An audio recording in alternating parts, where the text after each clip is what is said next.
No, no es obligación de los pueblos originarios, no es obligación de los indígenas que aquellos que robaron esta tierra y aquellos que crearon un sistema ajeno a nosotros y donde nos tratan de excluir, que tengamos que hablarles en su lengua. No estamos en su patria, sino estamos en la patria de todas y de todos los pueblos originarios. He de comenzar este discurso recordando una línea de la primer página del Balún Canán de Rosario Castellanos, en donde al comentar que la niña no quería beber la leche, la amenaza que la hacía cambiar de opinión era que la nana le comentaba que se iba a volver india, y esto es lo que sobrecogía a la niña y le hacía cambiar de opinión. Con el permiso del honorable jurado calificador, la mesa del presidium, senadora, amables compañeros de la palabra de los 4 puntos cardinales de este mundo y público en general que hoy me escucha. El día de hoy voy a disertar el tema de la noche de los 500 años en América Latina y en México. Esta larga noche que comenzó en el año de 1521 en nuestra patria, aún a día de hoy, como comentaba Marcos, aún esta noche este telón negro pesa sobre nuestra América y pesa sobre nuestro México. Una noche que comienza con el genocidio de entre el 85 y el 90% de la población indígena de nuestro país durante la conquista española, derivada de diversas causas como la guerra, pero sobre todo de las enfermedades traídas del Nuevo Mundo. Un país que era poblado por más de 18 millones de habitantes y que quedó reducido únicamente a los sobrevivientes de las encomiendas de los conquistadores. Una América Latina que veía caer sus grandes imperios con la ejecución de Cuauhtémoc y la ejecución de Atahualpa en el Perú. Una guerra de Arauco que allá en Chile, en Argentina, amenazaba a la nación mapuche y que decidía robar sus tierras. Esa fue únicamente la noche de los 500 años que daba inicio con las armas de hierro españolas. Posteriormente, el indigenismo en América Latina sufrió los embates de las políticas de los gobiernos de los países recientemente liberados del yugo español, políticas que buscaban alfabetizar en una sola lengua y dejaba de lado aquellas lenguas originarias, aquellas lenguas de nuestra patria y de toda América Latina, las cuales no tenían cabida en las nuevas naciones que buscaban enarbolar una bandera de progreso y que esta bandera de progreso no tenía cabida en el imaginario indígena. Esta bandera de progreso únicamente estaba sustentada en la blanquitud y en la semejanza a las naciones europeas, y se dejaba de lado la cultura milenaria que se tenía en nuestra patria.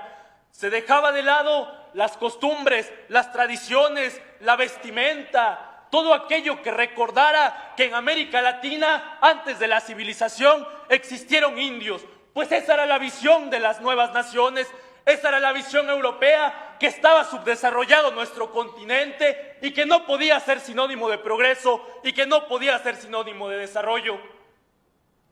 Ahí comienza la etapa en nuestro país donde un Porfirio Díaz aniquila ya en Sonora a la nación yaqui, donde se llevan a cabo las guerras del Enequén por los abusos sufridos por parte de los hacendados hacia los indígenas que cultivaban el Enequén.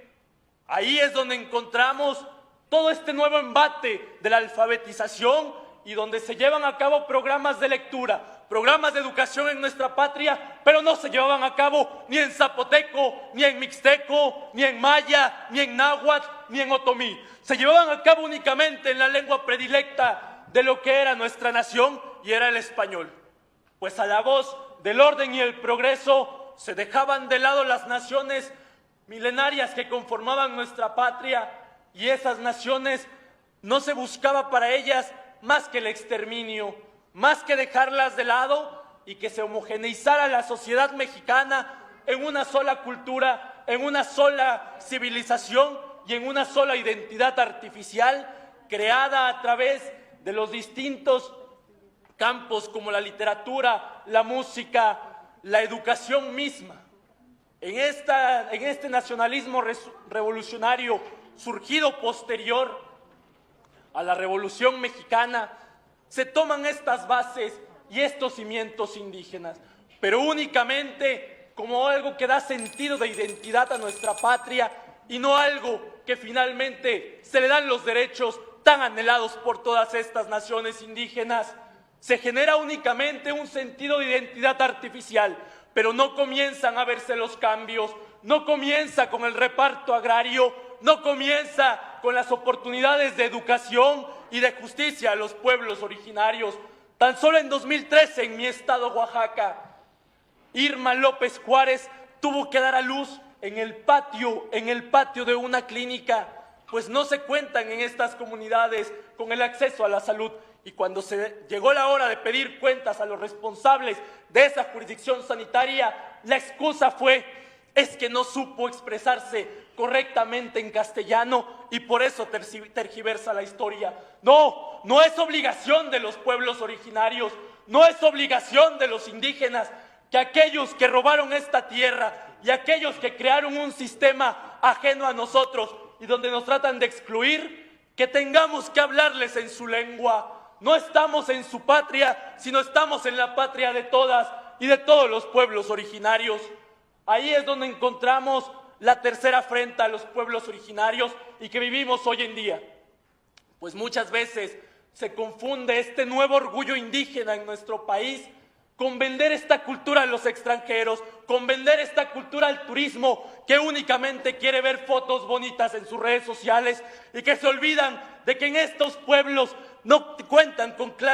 ninguna clase de derecho. En estos pueblos no se cuenta con educación, que los indígenas son los que componen mayormente la población carcelaria sin una sentencia y sin un traductor adecuado, que son estos pueblos los que únicamente salen a relucirse durante el mes de julio en la Guelaguetza de Oaxaca, que únicamente salen a relucirse cuando el Estado busca generar una identidad indígena y un orgullo nacional basado también en la explotación, basado también en los abusos cometidos hacia estos pueblos. Y es aquí donde se deben comenzar a generar políticas públicas, a generar cambios verdaderos que permitan que estos pueblos puedan retomar su dignidad y puedan desarrollar su vida cotidiana sin tener que estar cada día obligados a expresarse, como le dijeron a la señora Irma, a expresarse en castellano, porque el mazateco